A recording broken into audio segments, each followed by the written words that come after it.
8:42, dardo electoral inicia en este momento. Diálogo con Pablo Dávalos, candidato a la alcaldía de Quito por el movimiento Pachakutik. Pablo, ¿qué tal? Bienvenido. Hola, ¿qué tal? Mucho gusto. Un saludo a todas las personas que comparten con nosotros este espacio.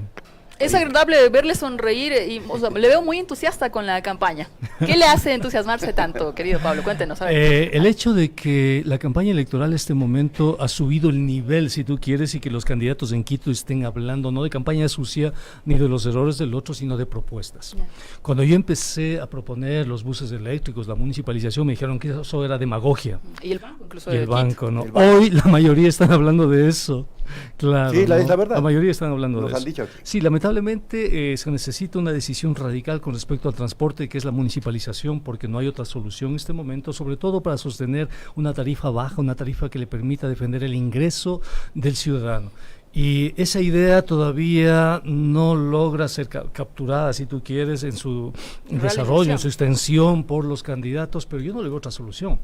Mira, acaba de inaugurarse el metro, bueno, es un simulacro, una parodia, si tú quieres, pero en todo caso el alcalde ya dijo que la tarifa de la utilización del metro será 45 centavos, más la conexión que son 30 centavos, es decir, el ciudadano de Quito a partir de la inauguración del metro tendrá que pagar 75 centavos un pasaje de ida, más 75 el de regreso, es decir, estamos frente a un incremento sustancial de la tarifa de transporte, que significa para una remuneración básica unificada más o menos el 30%, es decir, cerca de $110 más o menos en gastos de transporte para una familia de 5 miembros, con todos los miembros de la familia viajando al menos un día ida y vuelta. Eso es fuerte, eso es importante, eso es muy fuerte. En este momento el gasto en transporte para las familias representa alrededor de un 15% más o menos.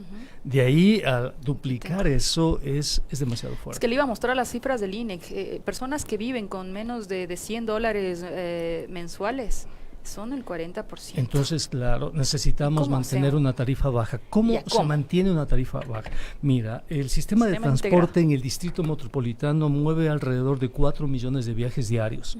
Eso es lo que se mueve de lunes a viernes en Quito, 4 millones de viajes. ¿No? Entre 3, 4. Ahora bien, la única posibilidad que tú tienes para mantener una tarifa baja es que tú asumas todo, absolutamente todo. Eso en economía se llama, el nombre técnico es economía de escala. ¿Qué significa? Que mientras más grande es el negocio, el costo por unidad baja. Y eso pasa cuando tú compras más, incluso las tiendas, todo el mundo te rebaja. No te dan combos, etcétera. Entonces lo que tenemos que hacer aquí es asumir toda la competencia del transporte, toda la administración, gestión y operación para manejar esos 4 millones de viajes diarios. Si manejamos eso, una tarifa de 30 a 35 centavos, nos da un flujo de caja que nos permite mantener la operación del sistema. Pero si tú solamente te quedas con una parte y esperas que el metro mueva 400,000 personas como está previsto, no tienes la capacidad financiera, no hay la economía de escala. ¿Y qué tienes que hacer? Fíjate lo que tienes que hacer. Tienes que pagar, 1, la operación del sistema de metro, que es carísimo. 2, la deuda del metro, que es carísimo. 3, tienes que pagar la operación del trole y la operación de la ecovía, que es carísimo. Y 4, tienes que pagar el subsidio a los transportistas para mantener la tarifa. Es carísimo. Es carísimo. Entonces, eso no lo puedes hacer. La única forma que tú tienes es decirles, señores, gracias. Pero el actual alcalde ha firmado ya una concesión con las cooperativas de transporte para 10 años de las vías de la ciudad. Es decir, les entrega a este momento las vías a diferentes cooperativas de transporte para que ellos dispongan de esas vías, para que ellos pongan buses en esas vías. Entonces, fíjate lo que va a pasar. Vamos a tener el metro, el trole y los buses congestionando todo. Wow. Eso es una locura. Pero eso hay que parar. ¿No? Pero por supuesto, la única forma de parar eso es con una ordenanza que diga a partir de ahora se municipaliza el sistema de transporte y el municipio asume la operación, gestión y administración. Esa municipalización da por terminadas las concesiones viales al interior de la ciudad de Quito a todas las cooperativas. Les dice, hasta aquí llegamos. Y empieza un proceso de reemplazo, donde el municipio articula nuevas rutas, nuevas frecuencias. En este caso, rutas barriales, donde los buses ya no atraviesan la ciudad, y reemplazo de los buses por buses eléctricos, ¿no? ¿Por qué? Porque eso te permite, que el reemplazo de los buses con buses eléctricos, apalancarte en los fondos internacionales que financian la mitigación del calentamiento global. Entonces, Porque si lo haces en frío, si lo haces sin tener un apalancamiento, un respaldo, te cuesta financieramente mucho. Pero si vas a los fondos mundiales y les dices voy a dejar de emitir CO2, ¿cuánto me compensan por esa decisión de dejar de emitir CO2? Y te dicen, te vamos a compensar con tanto, te vamos a ayudar con tanto. Si te apalancas en eso, el costo financiero cae.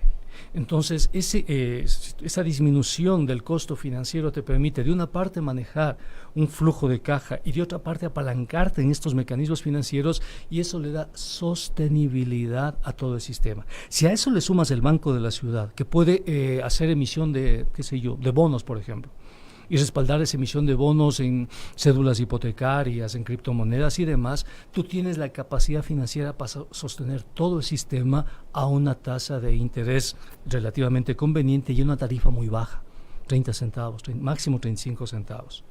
Entonces el quiteño tiene esa decisión, por eso estoy contento, porque yo creo que los quiteños es gente muy pilas, es gente muy inteligente y dice, no, pues si me enfrento a un sistema de transporte desigual, me enfrento a un sistema de transporte que además me quita tiempo, me trata mal, conflictivo y demás, y tengo que pagar una tarifa 3 veces más alta de la que hoy estoy pagando, y tengo una alternativa de un economista que tiene trayectoria, formación, y me está diciendo que cómo solucionar, el quiteño tiene soluciones, el quiteño tiene opciones. ¿Por qué las encuestas no lo reflejan?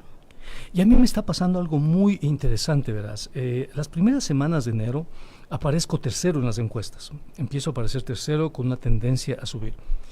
En la primera semana de enero formulo el Banco de la Ciudad, ya estaba en mi plan de trabajo, pero empiezo a hacer campaña con el Banco de la Ciudad, y para la segunda semana de enero que formulo y que presento el Banco de la Ciudad, desaparezco de las encuestas. Entonces, una de las personas que trabajan conmigo en mi equipo de campaña vive en el Comité del Pueblo. A esa persona le entrevistan, le dicen usted por quién va a votar y le dan una papeleta. Y usted no estaba. Y en esa papeleta yo no estaba. Y de esto he escuchado a un montón de candidatos. Eso se llama cerco estadístico. ¿Ya? Cerco estadístico. No, me eliminan de la papeleta y claro, y él dice, pero yo quiero votar por el economista Dávalos, ¿no? Y la chica que estaba ahí dice, pero no me dieron esa papeleta, o sea, vote con la que está. Se llama cerco estadístico para inducir a la población hacia un ganador, si tú quieres. Fíjate lo que me acaba de pasar esta semana. En esta semana la candidatura de Paco Moncayo me hackea mis cuentas en Facebook, y me hace aparecer a mí, a Pablo Dávalos y a mi esposa, a Verónica Albújal, nos hace aparecer como seguidores de su página y nos hace aparecer poniendo me gusta en las propuestas de Moncayo. Es que eso se compra, ¿verdad? Claro, entonces aparece un hackeo. Yo le hago una carta pública a Moncayo, está en mi Facebook, le invito a la ciudadanía que me está escuchando a que revise esa carta pública, y le digo, juguemos limpio. ¿Por qué? Porque necesitamos que el ciudadano quiteño se sienta orgulloso de sus políticos. Ganen o pierdan, la ética no está en juego. Pero más que todo no está en juego todo lo que está por pasar en la ciudad, y hay que meditar bien el voto. Quiero solamente rectificar, qué pena, dije 40% de población, quería decir 4 millones de personas en el Ecuador viven con ingresos inferiores a $100, y la pobreza extrema es del 8,4%. Eso está golpeando la ciudad. Quizás sea una de las más golpeadas. Te comento una cosa, verás. Nosotros los economistas tenemos una categoría que se llama el Producto Interno Bruto, que da cuenta de la riqueza de un país. El Producto Interno Bruto se divide para la población y te da el Producto Interno Bruto per cápita. Aquí en el Ecuador el PIB per cápita está en alrededor de $6,000, pero en Quito el PIB per cápita está en $2,000. Impresionante. Sí, aquí en Quito está en $2,000, mientras en el resto del país está en 6,000. Necesitamos una estrategia de reactivación. Si los quiteños se equivocan este domingo, vamos a perder 4 años más, y las actuales condiciones de deterioro de la vida de los quiteños no se van a solucionar. Más bien se van a empeorar. ¿Por qué? Porque se nos viene el acuerdo con el Fondo Monetario Internacional, y el acuerdo con el Fondo Monetario Internacional pone en riesgo la dolarización, pone en riesgo la estabilidad política, pone en riesgo la economía, pone en riesgo el empleo. Todos los días en este momento hay gente perdiendo empleo en el sector público y en el sector privado. Claro, pero lo que dicen los economistas ortodoxos es que van a poner la casa en orden. Sí, porque hubo despilfarro. Van a poner tan bien la casa en orden que van a colapsar la dolarización, así de simple. O sea, ellos apuntan a colapsar la dolarización, y ese escenario se puede dar este año. Este año, porque ¿alguien puede favorecerse de un colapso de la dolarización? Los exportadores, por ejemplo, los banqueros, los exportadores, etcétera. Entonces, ese es el escenario al cual están conduciéndole al país y la ciudad de Quito está ya experimentando eso. Si tú te equivocas este domingo y dices, no, me cae bien fulano de tal, y votas solamente porque te cae bien, o nunca te enteraste de las elecciones y ese rato viste al más conocido y demás, pagas las consecuencias nada más, pagas las consecuencias con un pasaje de 75 centavos, con desempleo y demás, porque la obligación del ciudadano, la obligación del votante es enterarse. Es una obligación, es un deber moral, es un deber cívico. No puedo ir cerrado los ojos a las urnas este domingo, no puedo.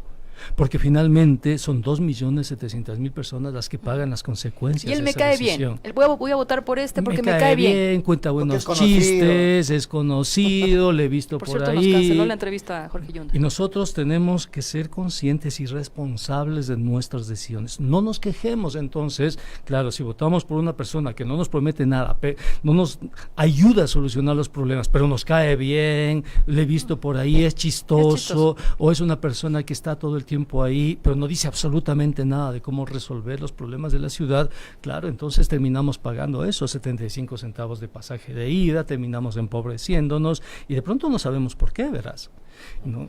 Y tiene que ver mucho con la responsabilidad que tenemos como ciudadanos y como votantes.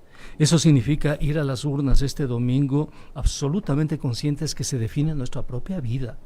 Entonces, si tienes un candidato que te dice municipalicemos el transporte, no te preocupes, asumo el costo político de eso, vamos contigo a asumir esa decisión y vas a tener un transporte digno, un transporte además que dé cuenta de los avances de las ciudades a nivel internacional.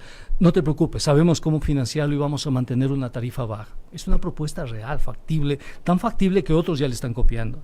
Si ese candidato te dice vamos al banco de la ciudad, va a un banco de la ciudad que te va a generar crédito para la reactivación, un banco de la ciudad que le va a permitir al municipio superar la restricción presupuestaria que este momento existe, un banco de la ciudad que va a ayudar a los estudiantes a tener crédito estudiantil, un banco de la ciudad que va a reactivar el mercado inmobiliario con créditos para la adquisición de casas, departamentos, tienes una propuesta.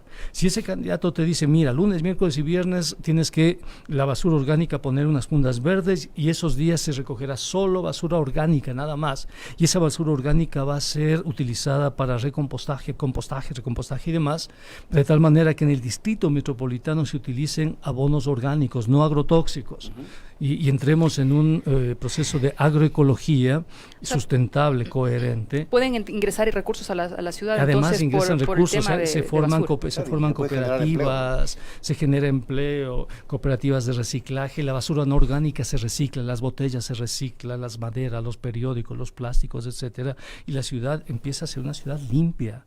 Si tienes una propuesta de cultura para los gestores culturales, de apoyo con líneas de crédito reembolsable y no reembolsable, para que sea una ciudad viva y demás, ya como elector tienes ahí las opciones.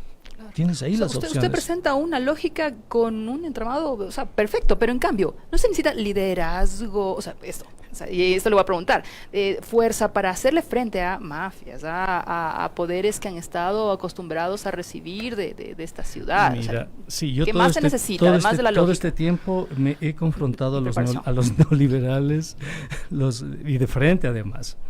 No, el año pasado yo anticipaba que se está fabricando una crisis y me enfrenté al gobierno con los costos políticos que eso significa, porque eso significa tener liderazgo. Ser coherente y asumir el costo político de tus decisiones. Y lo enfrenté al gobierno, me he enfrentado a los neoliberales, ¿no? Estoy en campaña, eso ha significado que los neoliberales avancen muchísimo en sus tesis, pero después de esto les vamos a parar a los neoliberales. Y si ganamos, Quito va a ser el centro, si tú quieres, de la recomposición política del país. No vamos a permitir que esa agenda neoliberal se consolide porque los neoliberales van a la destrucción de la dolarización. Y eso los ciudadanos tienen que saber. Lo estoy diciendo hoy, vísperas de las elecciones. Ya lo anticipé el año pasado, el mes de diciembre del año pasado, de que se están inventando la crisis para la privatización y resultó tal cual. Dije, van a ir al Fondo Monetario, van a firmar con el Fondo Monetario, no porque necesiten dinero. Los chinos nos daban más dinero que el Fondo Monetario, ¿no?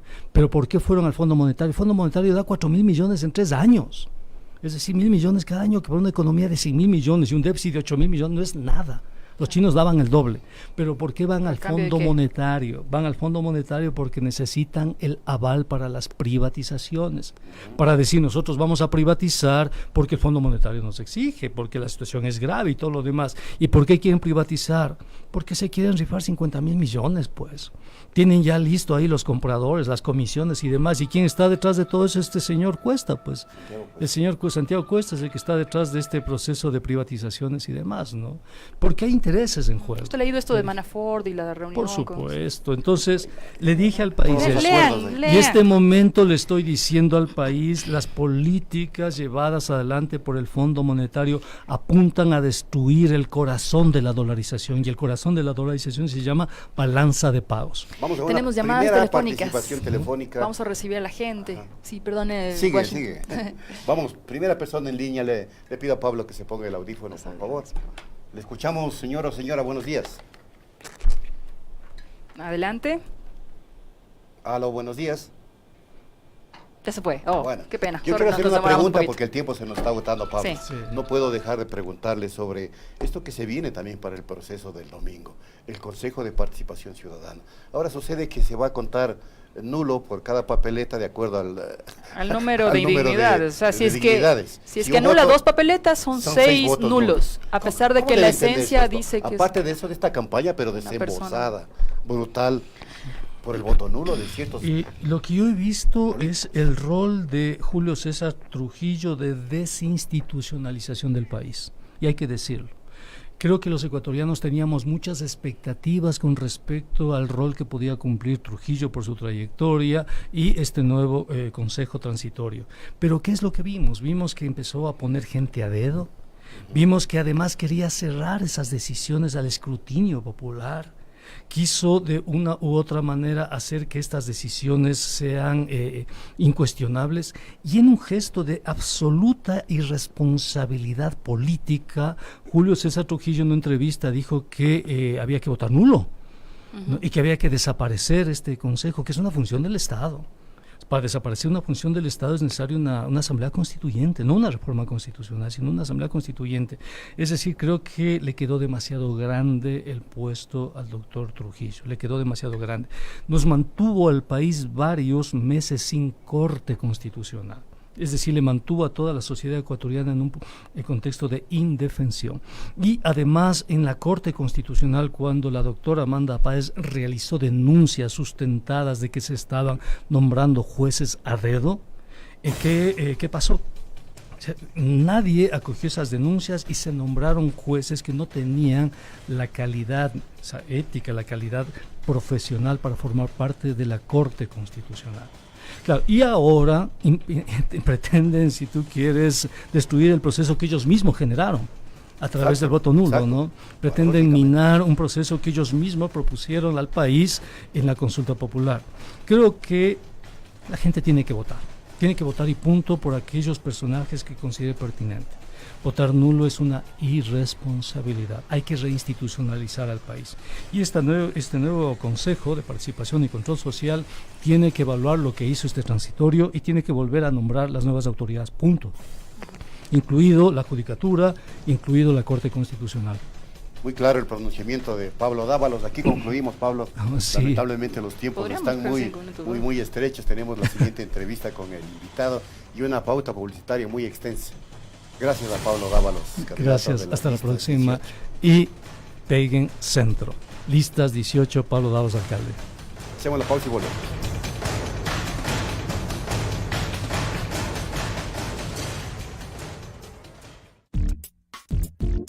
Inicio de espacio publicitario.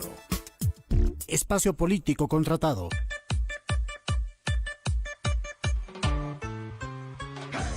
Sí, los tiempos mejores están por venir. Santiago